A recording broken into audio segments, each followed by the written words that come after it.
Ninakusalimu kwa jina lipitalo majina yote, jina la Bwana wetu Yesu Kristo. Ninakualika katika mfululizo wa masomo ya kesha la asubuhi, na leo ikiwa ni Mei 16 ya mwaka 2025. Tuombe.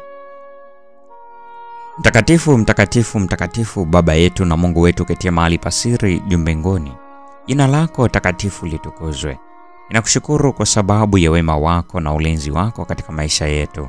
Ninasema asante kwa ajili ya nafasi ya pekee ambayo umetupatia asubuhi ya leo. Watoto wako wa kiume na wa kike, tumekuja miguuni pako tukiwa ni wadhambi, tukiwa hatustahili hata kuitwa watoto wako. Lakini tunakushukuru kwa sababu ya neema yako. Tunasema asante kwa ajili ya damu ya mwanao pale msalabani, ambayo kwayo tunapata ondoleo la dhambi. Nasi tumekuja kwako utusafishe, ututakase na ukatufanye tutumike tena kwa ajili ya utukufu wako. Enda nasi asubuhi ya leo tunapojifunza mada hii katika jina la Yesu. Amina. Mada ya leo inasema sheria ya kifalme hupima tabia. Imejengeka katika kitabu cha Yakobo sura ile ya 2 aya 8. Neno la Mungu linasema, lakini mkiitimiza ile sheria ya kifalme kama ilivyoandikwa, mwatenda vema. Kiwango kinachotumika kupima tabia ni sheria ya kifalme. Sheria ni kitambua dhambi.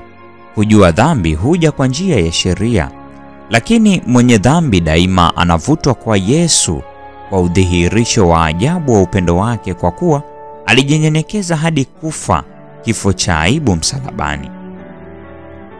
Ni funzo la namna gani hili?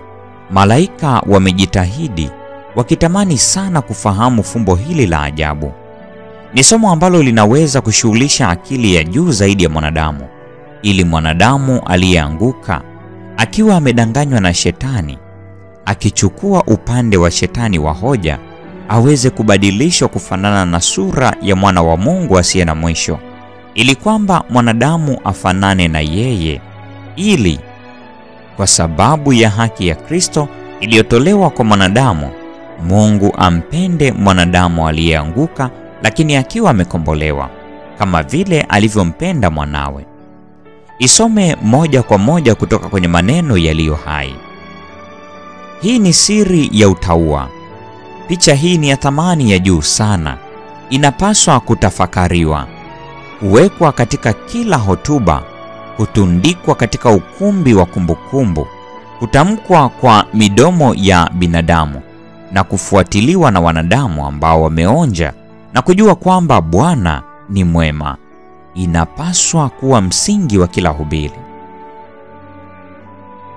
Mkristo ni aina ya juu sana ya mwanadamu, kwa sababu yeye ni kama Kristo. Anahisi udhaifu wake, anashikilia kwa kusudi la dhati na kwa imani iliyo hai katika nguvu za Mungu, na ni mshindi. Amani yake huwa kuu, furaha yake, kwa kuwa imetoka kwa Bwana. Na hakuna kitu kinachokubalika zaidi machoni pa Mungu kuliko kunyenyekezwa daima kwa roho mbele zake.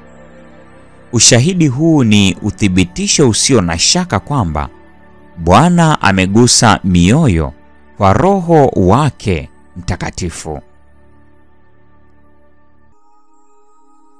Ajabu zaidi kuliko miujiza ya uponyaji wa mwili ni muujiza uliotendwa ndani ya mtoto wa Mungu katika kushindana na kasoro za asili na kuzishinda.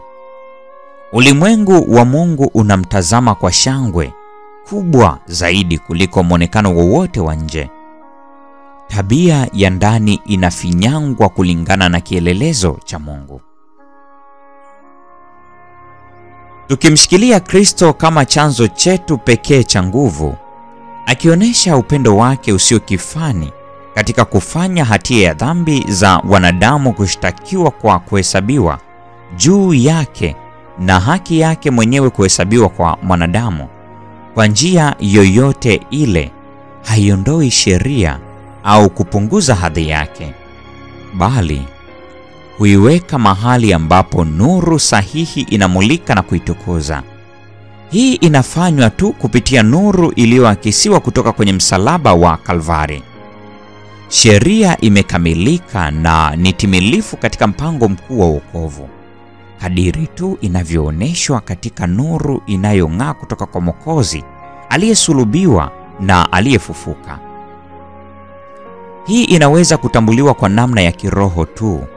Inawasha ndani ya moyo wa mtazamaji imani hai, tumaini na furaha kwamba Kristo ni haki yake. Furaha hii ni kwa wale tu wanaoyapenda na kuyashika maneno ya Yesu, ambayo ni maneno ya Mungu.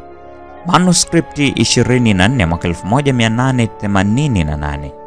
Mungu atubariki sote na neema yake idumu kwa pamoja nasi sasa na hata milele. Amina.